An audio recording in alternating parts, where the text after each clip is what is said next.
Yesterday I flew into West Virginia, found two nice grass strips in the Allegheny Mountains, and the plan was to land at both of them just to check them out. So the first one was Simpson in West Virginia, a 1,500-foot strip. And I read all the comments and remarks about the airport, so I knew there were trees on both ends of the runway. The remark section also mentioned that the runway is rolling. What I didn't know was that it's kind of rolling down, sloping a little bit to the north. So if you land on, it was runway 01 and 19, so I used 01 because the trees looked a little bit shorter on that end to fly the approach, and it was calm yesterday. But it didn't go so well. The one thing is the density altitude. It was the airport is at 2,000 feet, and the temperature on the ground was in the low 90s, so the density altitude must have been pretty high. And then, so that was the first thing that got me. The second thing was I didn't stick to my principles that I have to be on speed, exactly on speed, which means on short fields not more than 50 knots. And I probably was a little bit faster than that. And the second principle, if I can't touch down on my intended touchdown point, I should go around, which I didn't do. So I touched down a little bit long, a little bit hotter than I wanted. And what I didn't realize is the rolling part is more downhill. So I touched down, stood on the brakes, but I could feel the airplane was still very light because it was going downhill on the gear, so didn't get much braking action.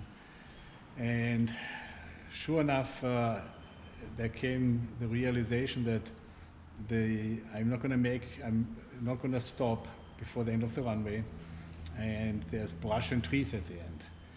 So in the video you will see that I mean, you have two options, right? One is close your eyes and just wait until the airplane stops moving, but that is not my style. So I used a trick that you can do with tail draggers when you have to pick your poison. So rather than going straight into the brush and the trees, which would have been causing damage then probably to the propeller, to probably the engine, maybe leading edges of the wings and everything. Just when I saw, hey, I'm not going to make it, I induced a ground loop. I just kicked in right rudder and stood on the right brake and made the pacer swing around. It was about, I think in the video I saw, I was slow enough fortunately by then. So it was about a 3/4 turn, and the pacer has a pretty wide gear, so the wingtip actually never tipped down, never touched the ground or anything. But when I was swinging around, the right wingtip did go into the brush. Luckily the only damage that I have on the airplane is badly scratched up right wingtip. I inspected the whole airplane after I taxied over to the parking area, shut down, calmed down, and then I went outside and inspected the whole airplane. Couldn't see anything wrong with it. The whole tail, I expected maybe rudder, the elevator would be all banged up, but nothing, not a scratch on the airplane, except the wingtip, where it's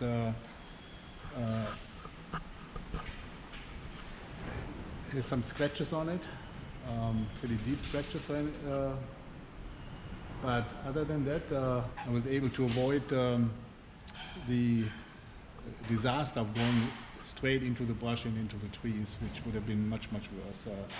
Again, if you fly a tail rigger, keep that in mind. Actually, inducing a ground loop is one tool that you have in your toolbox to minimize damage. So in the rest of the video, you're going to see my approach. You see everything, how the end of the runway is coming, and then you see how I just swung the pacer around, and I was lucky it worked. So enjoy the video and subscribe if you haven't yet. It's not that I don't have any experience about going into short strips. There is a suggestion up there to watch one of my videos where I was grass hopping here in this area, and I flew into a friend of mine's strip 1,200 feet long. I've been in there now a couple times, not an issue, but his strip, the one side is wide open, so it's very easy to hit the landing spot. And I also, there's a suggestion up to watch the videos when I flew out in Utah, when I flew some of the canyons.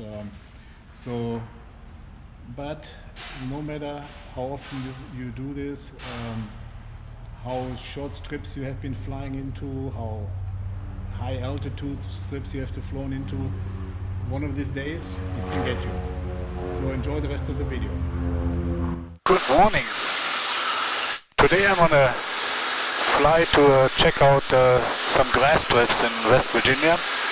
I just love to fly into grass strips, and I found two more that are public. One is called Titus Field 70 Delta. So that's the second one I'm gonna fly to. It says poor grass, so since I have my wheel pants on, I may just need to just check it out and see if it's safe to land with the wheel pants on, because I just repainted them.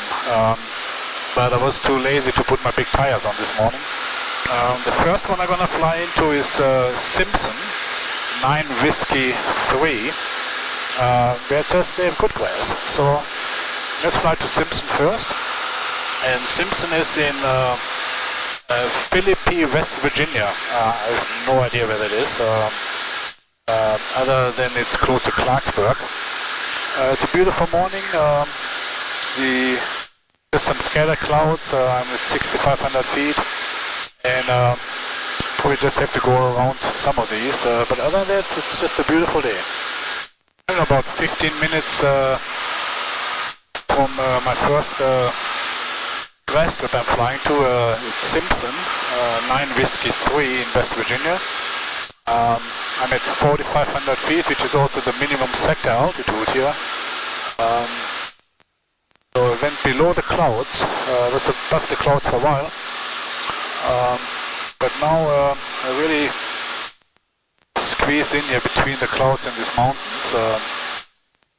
Just going to follow the little valley here, and on the other side, just about 24 miles away, I should be getting to Simpson. Simpson traffic, Pacer 33420 is about 7 miles to the east, inbound landing, Simpson. So now I just have to find the field. These grass strips are often very hard to see. Sometimes you don't see them until you're almost right over them. Because I don't want to land in somebody's backyard thinking that's an airport. Okay, I think I see it.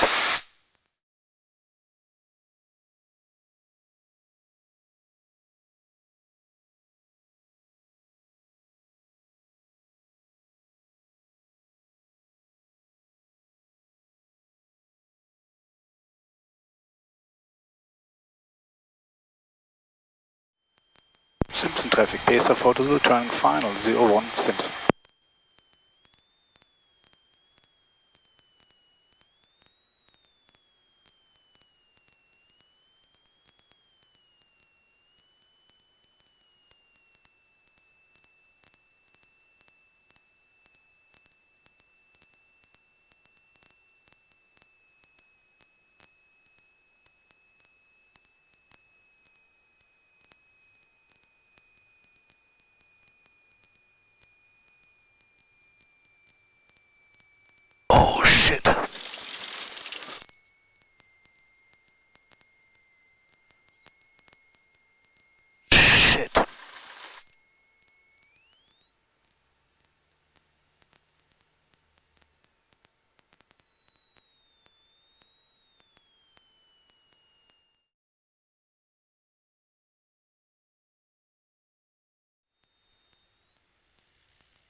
Okay, that was the lesson learned.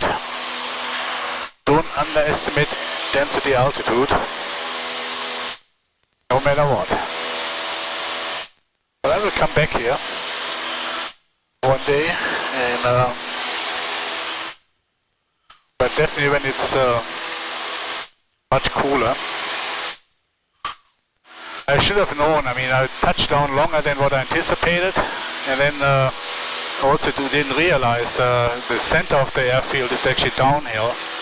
So the wheels were on the ground but had no braking action, so I should have really put the power on and try to go around. But then on the other hand, you never know. You may can't get off, and then you just fly with full power into the trees, which is worse. So sometimes it's better to just try to come to a stop, and even if you go into the brush and into the trees at the end, at least you do it almost at walking speed. So much higher chance of survival. So what I did is, the moment when I thought, okay, I'm not going to stop, I thought, okay, what is worse, going in the trees or ground loop? So I just kicked in rudder and made the airplane come around, because that absorbs a lot of energy. And